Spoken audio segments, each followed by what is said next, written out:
नमस्कार शिक्षक साथियों, बहुत बहुत स्वागत है आपका।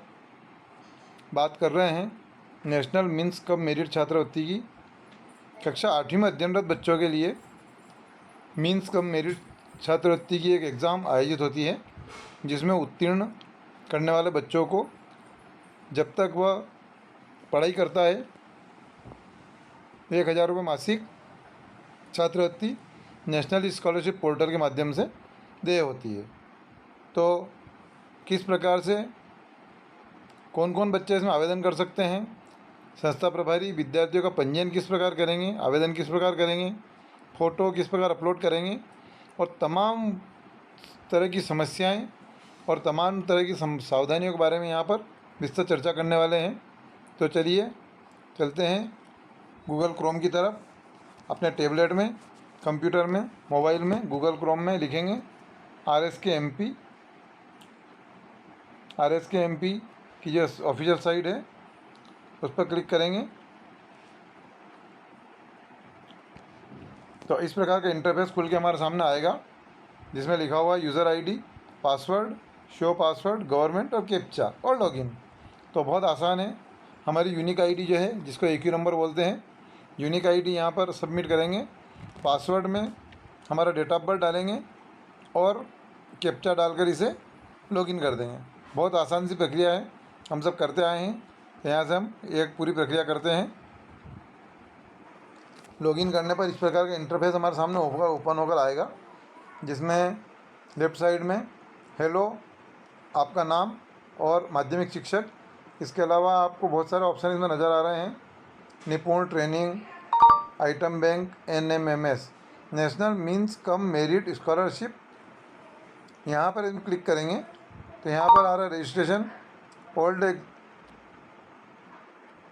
एग्ज़ाम पेपर और सभी कुछ। तो रजिस्ट्रेशन के ऊपर जो न्यू लिंक आ रही है, इस पर हम क्लिक करेंगे तो इस प्रकार का इंटरफेस फिर से हमारे सामने ओपन होकर आएगा। यहाँ पर लिखा है विद्यालय का डाइस कोड और क्लास, और यहाँ पर हम शो पे क्लिक करेंगे तो कक्षा 8वीं में अध्ययनरत जो बच्चे हैं वो सभी हमारे यहाँ पर हमें सामने नज़र आएंगे। अब हमें करना क्या है कि यहाँ पर जो 10 लिखा हुआ है, इस 10 को हम इसकी गिनती बढ़ाकर 100, 50 कुछ भी कर सकते हैं, जितने हमारे यहाँ बच्चे हैं उससे अगले वाले क्रम में। तो यहाँ पर मैं 50 कर देता हूँ, क्योंकि मेरे विद्यालय में 25 से ज़्यादा बच्चे अध्ययनरत हैं। अब मैं देख रहा हूँ कि समग्र ID, serial number, class, student name, father name, mother name, जन्म दिनांक, जेंडर और इसके अलावा जेंडर, कैटेगरी, मोबाइल नंबर और एक्शन, इस प्रकार से सभी कॉलम आएंगे। यहाँ पर सभी बच्चों की लिस्ट हमारे सामने प्रदर्शित हो रही है। हमें क्या करना है, हमें मान लो कि एक पहले नंबर का बच्चा जो है आकाश, इस आकाश का हमें पंजीयन करना है।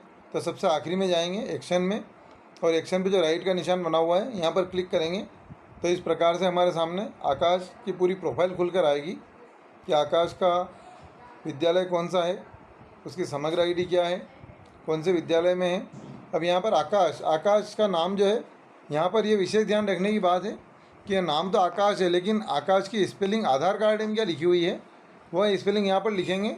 तो जब उसका OTR होगा, वन टाइम रजिस्ट्रेशन होगा, तो उसको परेशानी नहीं आएगी उसका पंजीयन करने में। तो आकाश की स्पेलिंग यहाँ पे लिखना है, जन्म दिनांक लिखना है, कक्षा 8वीं लिखा हुआ है, कौन से मीडियम से वो परीक्षा देना चाहता है, जेंडर उसका क्या है और कैटेगरी उसकी क्या है। उसके बाद अगला आता है कि दिव्यांगता की श्रेणी में आता है। यदि दिव्यांगता होगी तो हाँ, और दिव्यांगता की नहीं है तो फिर कुछ नहीं आएगा। उसके बाद आगे आता है इसका कॉलम कि 7वीं में उत्तीर्ण ग्रेड, जिस ग्रेड में इसने 7वीं उत्तीर्ण करी है। और अगला नंबर आता है आधार नंबर। आधार नंबर आवश्यक है, आधार नंबर डालना बहुत ही आवश्यक है। तो आधार नंबर डालने के बाद यहाँ पर आएगा, यदि छात्रवृत्ति का लाभ लेने के लिए अगर OTR किया है तो OTR का नंबर डालना है। यह नेशनल स्कॉलरशिप पोर्टल पर OTR होता है, यदि OTR है तो डालना है, नहीं तो इसको छोड़ सकते हैं। अगला कॉलम आता है पिता का नाम। पिता का नाम के बाद है पिता की शिक्षा, पिता ने कहाँ तक शिक्षा प्राप्त करी है। उसके बाद अगला कॉलम आ रहा है यहाँ पर पिता का व्यवसाय। पिता का व्यवसाय क्या है, कृषि, मजदूरी, लेबर। माता का नाम, माता की शिक्षा और माता का व्यवसाय।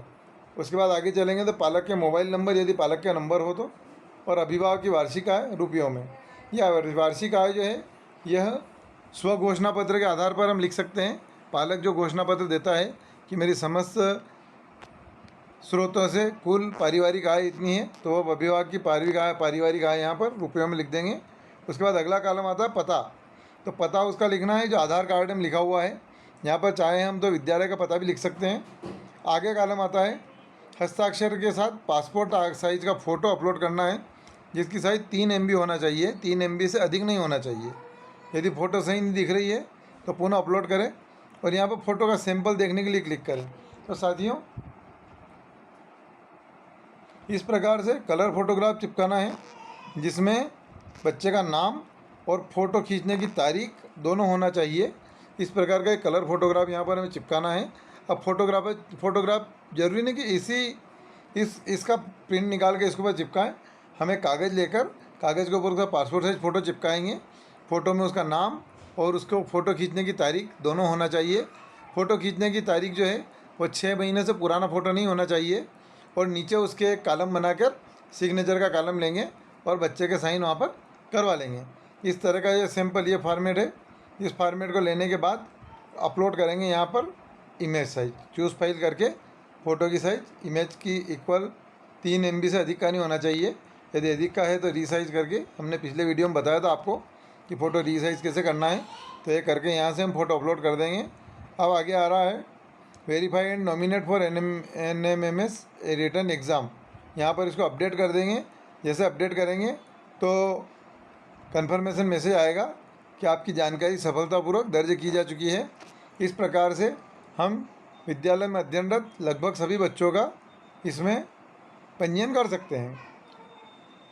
पंजीयन करने के बाद इसकी नियमानुसार एग्ज़ाम होती है, जो ब्लॉक लेवल पर, जिला लेवल पर या सुविधा के अनुसार संकुल लेवल पर भी हो सकती है। उसके बाद जब इसका रिजल्ट आता है तो रिजल्ट आने के बाद जब कक्षा 9वीं में बच्चा अध्ययन करने के लिए जाएगा तो 1 टाइम रजिस्ट्रेशन यदि अभी नहीं किया तो उसमें 1 टाइम रजिस्ट्रेशन करके उसको नेशनल स्कॉलरशिप पोर्टल पर छात्रवृत्ति के लिए आवेदन करेंगे। छात्रवृत्ति आवेदन करने के बाद उसकी प्रति वर्ष 12,000 रुपये की वार्षिक छात्रवृत्ति उसको मिलने लगेगी। वह 12वीं कक्षा तक जब तक अध्ययन करेगा तब तक मेरिट कम मीन्स छात्रवृत्ति उसे मिलने लगेगी। तो इस प्रकार से हम यहाँ से मीन्स कम छात्रवृत्ति का रजिस्ट्रेशन कर सकते हैं। उसके अलावा इसमें एक सुविधा और है कि बच्चों की परीक्षा की तैयारी करने के लिए गत वर्ष के जो एग्ज़ाम पेपर्स आए थे वो यहाँ से डाउनलोड कर सकते हैं ओल्ड एग्ज़ाम पेपर से। तो यहाँ पे जब हम क्लिक करेंगे तो हमें पिछले सत्र के एग्ज़ाम पेपर हमें मिल जाएंगे, जो बच्चे की तैयारी करने के लिए बहुत काम आएंगे, विद्यालय स्तर पर तैयारी करने के लिए बहुत काम आएंगे। धन्यवाद साथियों। आपको ये वीडियो कैसा लगा कृपया कमेंट करके बताएं, वीडियो को लाइक करें और यदि अभी तक आपने हमारे चैनल को सब्सक्राइब नहीं किया है तो कृपया चैनल को सब्सक्राइब करें। धन्यवाद। जय हिंद, जय भारत।